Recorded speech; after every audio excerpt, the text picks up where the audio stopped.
Good afternoon friends, I am Vishwadeep Sharma, stock market educator. और आज हम नए टॉपिक के साथ आपके सामने उपस्थित हुए हैं। और आज का हमारा टॉपिक है how to choose best share for investment. और इसी के साथ साथ फ्रेंड्स हम सीखेंगे कि फंडामेंटल एनालिसिस कैसे किया जाता है और फंडामेंटल एनालिसिस किसको कहते हैं। देखिए, सबसे इम्पोर्टेंट चीज़ तो ये है कि हमें पहले ये समझना ज़रूरी है कि फंडामेंटल एनालिसिस का मतलब क्या होता है।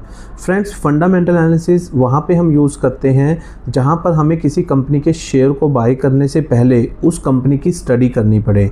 और इसके लिए हमारे पास क्या क्या प्लेटफॉर्म है, प्रैक्टिकली भी हम सीखेंगे कि किस तरह हम किसी कंपनी का फंडामेंटल एनालिसिस कर सकते हैं। और इसके साथ साथ कौन कौन से फैक्टर्स हैं जो हमें देखने चाहिए फंडामेंटल एनालिसिस करते वक्त, किन चीज़ों का ध्यान रखना है वो भी हम देखेंगे। और इसके साथ प्रैक्टिकली हम सीखेंगे आज कि फंडामेंटल एनालिसिस कंपनीज का कैसे करना है और कौन कौन सी चीज़ें हमें ध्यान में रखनी है किसी भी कंपनी के शेयर को बाय करने से पहले। देखिए, अगर हमें लॉन्ग टर्म इन्वेस्टर बनना है और मेरे पास बहुत से मेरे स्टूडेंट्स के कॉल आते हैं कि सर आप प्रैक्टिकली हमें बताएं कि किस तरह हम शेयर्स को बाय कर सकते हैं और कौन से शेयर को बाय कर सकते हैं। इवन मेरे आज फ्रेंड्स के बहुत कॉल आए कि उन्होंने बताया कि कौन सा शेयर हमें बाय करना चाहिए, उसकी भी आप एक वीडियो बनाएं। तो उन्हीं के लिए, सभी फ्रेंड्स के लिए, सभी स्टूडेंट्स के लिए ये वीडियो क्रिएट कर रहा हूँ मैं, जिसमें मैं आपको प्रैक्टिकली सिखाऊंगा कि फंडामेंटल एनालिसिस किस तरह करना है हमें और कौन कौन से फैक्टर्स हमें ध्यान रखने हैं। तो आप फ्रेंड्स बने रहिएगा वीडियो में और इसी में हम सीखेंगे कि फंडामेंटल एनालिसिस किस तरह करना है। फ्रेंड्स देखिए, अब हम लाइव देखेंगे कि किस तरह हमने फंडामेंटल एनालिसिस करना है। और आप घर पे बैठ के अपने लैपटॉप पे, मोबाइल पे भी हम किसी भी कंपनी का फंडामेंटल एनालिसिस कर सकते हैं। और अब आप अच्छे से समझेंगे और फिर भी अगर कोई इशू आता है तो आप मेरे कमेंट्स बॉक्स में लिख सकते हैं, हम दोबारा भी ये समझा सकते हैं अच्छे से। लेकिन आपने अच्छे से अंडरस्टैंड करना है कि ये किस तरह हम निकालेंगे। तो देखिए फ्रेंड्स, एक टिकर टेप ऐप है, उसको हम लिखते हैं यहाँ पर। देखिए, यहाँ पर लिखा हुआ है गूगल पे। जैसे आप गूगल क्रोम खोलेंगे, ये देखिए टिकर tape stock analysis and best financial tool for Indian market. अब इस पर हम क्लिक करते हैं और ये देखिए ये ऐप ओपन हो रही है। अब मुझे किसी भी कंपनी का मान लीजिए फंडामेंटल एनालिसिस करना है, तो उसके लिए हमें सबसे पहले क्या देखना पड़ेगा, ये इम्पोर्टेंट है। इसके लिए हम देखते हैं फर्स्टली टॉप 50 कंपनीज लिखते हैं इंडिया की, टॉप 50 कंपनीज इन इंडिया। और यहाँ पर आप देख सकते हो एक लिस्ट है, गूगल पे आप लिखोगे। फॉर एग्जांपल हमने रिलायंस इंडस्ट्रीज़ की अगर हम बात करते हैं कि हमें रिलायंस इंडस्ट्रीज़ का शेयर खरीदना चाहिए या नहीं खरीदना चाहिए, या इस कंपनी का हम फंडामेंटल एनालिसिस करना चाहते हैं, तो किस तरह हम करेंगे। यहाँ से हमने कॉपी किया रिलायंस इंडस्ट्रीज़ को,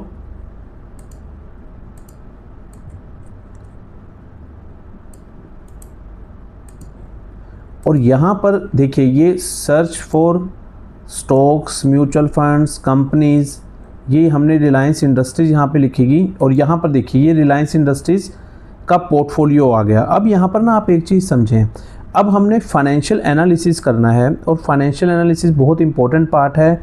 अगर हम कभी भी लॉन्ग टर्म इन्वेस्टमेंट करते हैं शेयर्स में, तो हमें फाइनेंशियल एनालिसिस आना चाहिए, तभी हम किसी भी कंपनी के शेयर को चूज़ करेंगे। और मेरे पास बहुत से स्टूडेंट्स की रिक्वेस्ट आई थी कि सर आप प्रैक्टिकली हमें सिखाएं कि किस तरह हम किस शेयर को बाय करें, कैसे हम फाइनेंशियल एनालिसिस कर सकते हैं। तो उन्हीं के लिए मेरी ये वीडियो है। और जो मेरे फ्रेंड सर्कल हैं वो भी आप चेक कर सकते हैं कि हम फाइनेंशियल एनालिसिस किस तरह कर सकते हैं। तो इसके लिए सबसे इम्पोर्टेंट चीज़, अब देखिए यहाँ पर मैंने क्लिक किया, यहाँ पर देखिए लिखा हुआ है फाइनेंशियल्स। हमने कंपनी का नाम लिखा रिलायंस इंडस्ट्रीज़ सर्च में, और ये रिलायंस इंडस्ट्रीज़ के शेयर की वैल्यू आ गई। आज मान लीजिए ये 1280 रुपये का है एक शेयर। अब यहाँ पर हमने चेक करना है, देखिए ओवरव्यू, सेंटीमेंट, फोरकास्ट और फाइनेंशियल्स। आप सबसे पहले फाइनेंशियल्स पे क्लिक करेंगे। अब जैसे आप फाइनेंशियल पे क्लिक करेंगे तो सबसे ये 3 चीज़ें आ जाएंगी, फाइनेंशियल स्टेटमेंट। इसमें 3 पार्ट्स हैं, पहला है इनकम, दूसरा बैलेंस शीट और तीसरा कैश फ्लो।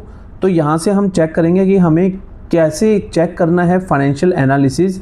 तो सबसे पहले हम रिलायंस कंपनी का देखेंगे टोटल रेवेन्यू, पिछले 3 मंथ्स के जो इनके रिज़ल्ट आए हैं वो हम चेक करेंगे। क्वार्टरली जो रिज़ल्ट आए हैं ये मेंशंस हैं, आप देख सकते हैं यहाँ पर। जून का, जून 2025, सितंबर 2025, दिसंबर 2025, मार्च 2025, जून 2026। आप यहाँ पर देखिए कि जो रिज़ल्ट है प्रॉफिट कंपनी का हर क्वार्टर में बढ़ रहा है तो ये एक पॉजिटिव साइन है किसी भी शेयर को बाय करने के लिए। इसके बाद हम नेक्स्ट चीज़ चेक करेंगे, नेट इनकम, उस कंपनी की इनकम बढ़ रही है, ये भी हम चेक कर सकते हैं। अगर मैं दिसंबर 2024 से देखें तो नेट इनकम 18,540 करोड़, 19,407 करोड़, 26,994 करोड़। सितंबर में थोड़ी सी डाउन थी, दिसंबर में फिर इंक्रीज़ हुआ और इसके साथ साथ देखिए ये बढ़ रही है। और जून 2026 का देखें तो ये 20,946, इसका मतलब ये एक पॉजिटिव साइन है कि कंपनी नेट इनकम में इंक्रीज़ हो रही है। इसके बाद हम नेक्स्ट चेक करेंगे बैलेंस शीट, और बैलेंस शीट का चेक करने के लिए कंपनी की सबसे इंपॉर्टेंट चीज़ हम यहाँ पर देखेंगे। सबसे पहला कि टोटल एसेट्स कितने हैं कंपनी के पास, और एसेट्स और लाइबिलिटीज़ ये दो इंपॉर्टेंट पार्ट होते हैं कोई भी इनकम के लिए। तो एसेट्स क्या है कंपनी के, कितने इंक्रीज़ हो रहे हैं या डिक्रीज़ हो रहे हैं, और ये ईयरली वाइज है। फाइनेंशियल ईयर 2023 में अगर हम बात करें तो आप देख सकते हैं ये किस तरह इंक्रीज़ हो रहे हैं। 16 था, 17 हुआ, 19 हुआ, अब 21 हुआ। इसके बाद अगर 2026 में देखें तो ये भी हमारे लिए एक प्लस साइन है किसी भी शेयर को बाय करने का। टोटल एसेट्स इंक्रीज़ हुआ है हर साल में, तो ये प्लस पॉइंट है किसी भी कंपनी के लिए उस शेयर को बाय करने के लिए। इसके बाद हम चेक करेंगे टोटल लाइबिलिटीज़, लाइबिलिटीज़ की भी हमें चेक देखना होगा कि जो हमारा एसेट्स है उससे लाइबिलिटी कम होनी चाहिए, तो वो हमारे लिए पॉजिटिव साइन है फाइनेंशियल एनालिसिस करने का किसी भी कंपनी के लिए। तो ये आप यहाँ से चेक कर सकते हैं। और ये फाइनेंशियल ईयर लिए हुए हैं 2023, 24, और ये आप देख सकते हैं कि जो लाइबिलिटी है वो एसेट से कम है, तो ये हमारे लिए एक पॉजिटिव पॉइंट है इस शेयर को बाय करने का। इसके बाद फ्रेंड्स हम आते हैं कैश फ्लो में। ये कैश फ्लो आप क्लिक करोगे तो यहाँ पे हम चेक करेंगे कि फ्री कैश फ्लो कंपनी के पास कितना है, वो बढ़ रहा है पिछले सालों में या कम हुआ है या माइनस में है। तो अगर वो प्लस में है तो ये सबसे बड़ा प्लस पॉइंट है उस कंपनी के शेयर को बाय करने का। अगर हम ध्यान से देखें 2020 से देखें तो कंपनी प्लस में थी, लेकिन जब कोरोना आया 2021 में ये माइनस हुए फ्री कैश फ्लो। इसके बाद फिर प्लस में 2022 में आना स्टार्ट हुआ, फाइनेंशियल ईयर 2023 में फिर माइनस में गया कंपनी का कैश फ्लो, और फाइनेंशियल ईयर 2024, 25 और 26 में देखिए लास्ट ईयर अगर हम बात करें फाइनेंशियल कैश फ्लो की तो 38,736 था, लेकिन अगर हम इस फाइनेंशियल ईयर की बात करें तो ये हुआ 69,197। तो ये एक बहुत बड़ा प्लस पॉइंट है इस कंपनी के शेयर को बाय करने के लिए। लेकिन देखिए ये फ्रेंड्स मैं कभी भी सजेस्ट नहीं करता हम इस कंपनी का शेयर बाय करें, ये सिर्फ एक एजुकेशन चैनल है और इसमें हम एजुकेट कर रहे हैं आपको कि किस तरह हम फाइनेंशियल एनालिसिस कर सकते हैं किसी भी कंपनी के शेयर को लॉन्ग टर्म बाइंग करने से पहले। तो ये आपको अच्छे से अंडरस्टैंड हो गया होगा कि ये तीन चीज़ें इंपॉर्टेंट जो हमने डिस्कस की हैं, इनकम, बैलेंस शीट और कैश फ्लो। इसके बाद नेक्स्ट इंपॉर्टेंट पॉइंट है वो भी हमें देखना है। हम यहाँ पर जाएंगे ओवरव्यू में, यहाँ देखिए आप ओवरव्यू में जाएंगे और यहाँ से हम पिछले 5 सालों का ग्राफ स्टडी करेंगे कि पिछले 5 सालों में जो रिटर्न्स है इस शेयर ने कितनी रिटर्न्स दिया। तो यहाँ पर देखिए आप अंदाज़ा लगा सकते हैं, इसका जो लो गया है 938 और मैक्स 1611, और लगभग रिटर्न जो मिला है 32% रिटर्न है इन्वेस्टर्स के लिए पिछले 5 साल में इस शेयर ने अपने इन्वेस्टर्स को दिया है। तो यहाँ से देखिए आप अंदाज़ा लगा सकते हैं कितना पॉजिटिव शेयर है ये, और लॉन्ग टर्म में ये शेयर बहुत अच्छा रेट ऑफ इंटरेस्ट दे सकता है इन्वेस्टर्स को, बहुत अच्छी ग्रोथ ले सकता है, क्योंकि इसके अगर हमने फाइनेंशियल एनालिसिस देखे हैं तो वो पॉजिटिव हैं। इसके बाद फ्रेंड्स हमने नेक्स्ट में आना है। देखिए फाइनेंशियल्स के बाद नेक्स्ट में यहाँ पर लिखा है पीयर्स। पीयर्स का मतलब होता है जो कंपटीटर्स हैं। अब रिलायंस इंडस्ट्रीज़ के हैं, देखिए यहाँ पर पीई रेशो, पीबी रेशो ये इंपॉर्टेंट है, ये भी हमें देखना है। अब रिलायंस इंडस्ट्रीज़ की अगर पीबी रेशो की बात करूँ तो ये 1 से लेकर 3 के बीच अगर है तो वो एक प्लस साइन है उस शेयर को बाय करने का, पीबी रेशो। और पीई रेशो नॉर्मली हमारा 15 to 20 रहता है, लेकिन अगर बड़ी ऑर्गेनाइजेशन है तो 25 तक भी हम पीई रेशो ले सकते हैं। तो ये भी हमारा एक प्लस पॉइंट है इस शेयर को बाय करने का। तो यहाँ से थोड़ा सा आइडिया हुआ होगा आपको कि फाइनेंशियल एनालिसिस किस तरह करते हैं और हमें किन चीज़ों का ध्यान रखना है। और इसके अलावा अगर देखिए फाइनेंशियल्स में मैंने बात की, आप किसी भी कंपनी की बैलेंस शीट भी चेक कर सकते हैं। और यहाँ पर देखिए ये जो प्लेटफॉर्म है, जैसे मैंने आपको बताया, यहाँ पर सब चीज़ें अवेलेबल हैं किसी भी कंपनी को स्टडी करने के लिए। और सबसे इम्पोर्टेंट चीज़, आप कंपनी की एनुअल रिपोर्ट भी चेक कर सकते हैं। देखिए 2026 की एनुअल रिपोर्ट है जिसमें प्रॉफिट और लॉस का कंप्लीट डिटेल है। तो यहाँ से भी हम आइडिया ले सकते हैं। इस पीडीएफ को आप डाउनलोड कर सकते हो यहाँ से, जिससे हमें आइडिया हो कि कंपनी लॉन्ग टर्म के लिए हमारे लिए ये शेयर कैसा रहेगा। तो मेरे को जो लगता है कि ये सफिशेंट है फाइनेंशियल एनालिसिस करने के लिए, और आपको भी अंडरस्टैंड हुआ होगा कि फाइनेंशियल एनालिसिस किस तरह करते हैं, कौन कौन से फैक्टर्स हैं और हम किस तरह कर सकते हैं। देखिए रिलायंस इंडस्ट्रीज़ का मैंने एग्जांपल लिया, ऐसी ही एक कंपनी और का हम कर सकते हैं, उससे आपको और थोड़ा सा क्लियर हो जाएगा। मैं बात करता हूँ लार्सन एंड टर्बो। अब ये कंपनी है, इस कंपनी का भी हम फाइनेंशियल एनालिसिस करना चाहते हैं तो हम इस कंपनी का नाम यहाँ पर लिखेंगे और उसके बाद ये कंपनी का शेयर की वैल्यू आ जाएगी। देखिए 4057। और सबसे इम्पोर्टेंट चीज़ कैसे हमें देखना है, सेम एज इट इज़ जैसे हमने लास्ट में स्टडी किया था। फाइनेंशियल्स पे जाएंगे सबसे पहले और फाइनेंशियल पे हम देखेंगे इनकम। इनकम में सबसे इम्पोर्टेंट पॉइंट टोटल रिवेन्यू हम चेक करेंगे कि वो इंक्रीज़ होना चाहिए। लेकिन यहाँ पर थोड़ा सा डाइसी है, देखिए जून में थोड़ा सा कम रिवेन्यू है। लेकिन अगर हम इनकम की बात करें तो इनकम भी कंपनी का 2026 में थोड़ी सी कम हुई है, तो ये थोड़ा सा नेगेटिव पॉइंट है इस शेयर को बाय करने का।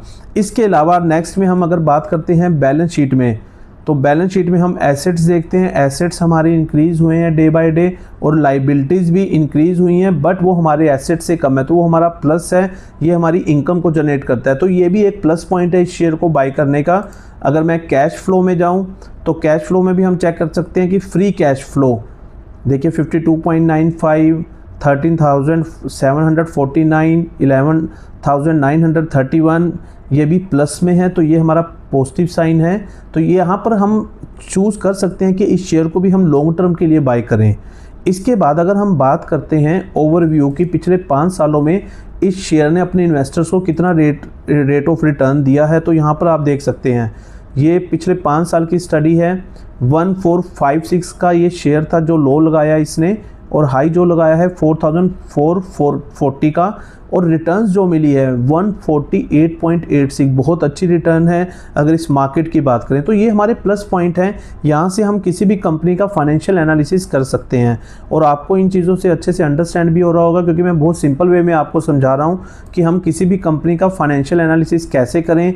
आप इस कंपनी की एनुअल रिपोर्ट भी डाउनलोड कर सकते हैं कंपनी अपडेट्स पे जाके, यहाँ से भी आपको आइडिया होगा कि कंपनी का कितना प्रॉफिट है, पास्ट ईयर में कितने लॉस पे है। उसके पीयर से भी आप कंपैरिजन कर सकते हैं जो उसके कंपटीटर्स हैं।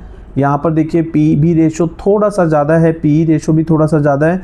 हमेशा नॉर्मली हम चेक करेंगे कि 1 to 3 के बीच में पीबी रेशो हो, तो वो एक प्लस पॉइंट है उस शेयर को बाय करने का। इसी तरह पीई रेशो भी हमारा 15 to 20 के बीच में होगा, तो वो एक पॉजिटिव पॉइंट है उस शेयर को बाय करने का।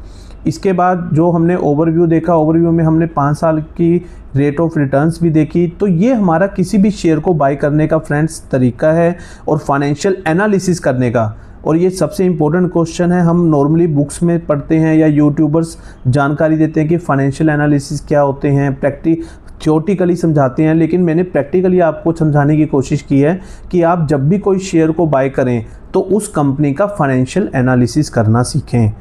यस फ्रेंड्स, जैसा आज हमने सीखा कि किस तरह फंडामेंटल एनालिसिस करना चाहिए, और मैंने आपको प्रैक्टिकली ये चीज़ सिखाई कि फंडामेंटल एनालिसिस करते हुए किन किन चीज़ों का हमें ध्यान रखना है। अब आपको अच्छे से अंडरस्टैंड हुआ, आप खुद अपनी सेल्फ स्टडी कर सकते हो किसी भी कंपनी को खरीदने, कंपनी के शेयर को खरीदने से पहले, और इसके साथ साथ उस शेयर के बारे में हमें क्या क्या जानकारी लेनी है वो भी मैंने आपसे प्लेटफॉर्म डिस्कस किया, और कौन कौन से फैक्टर्स इसमें इंक्लूड होते हैं तो वो भी हम किस तरह चेक करेंगे।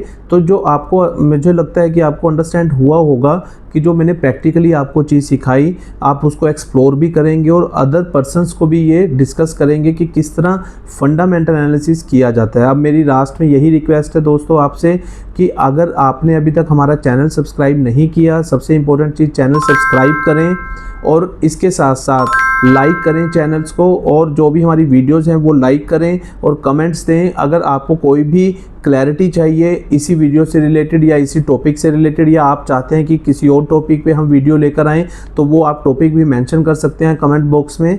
और मैं आपसे यही एक्सपेक्ट करता हूँ कि इस वीडियोस को आप मैक्सिमम शेयर करेंगे अपने ग्रुप्स में, व्हाट्सएप ग्रुप में, फेसबुक पे, जिससे मैक्सिमम लोगों तक सिक्योरिटी मार्केट से रिलेटेड इन्फॉर्मेशन मिले उनको। आपने दोस्तों आज का लेक्चर सुना, इसके लिए धन्यवाद।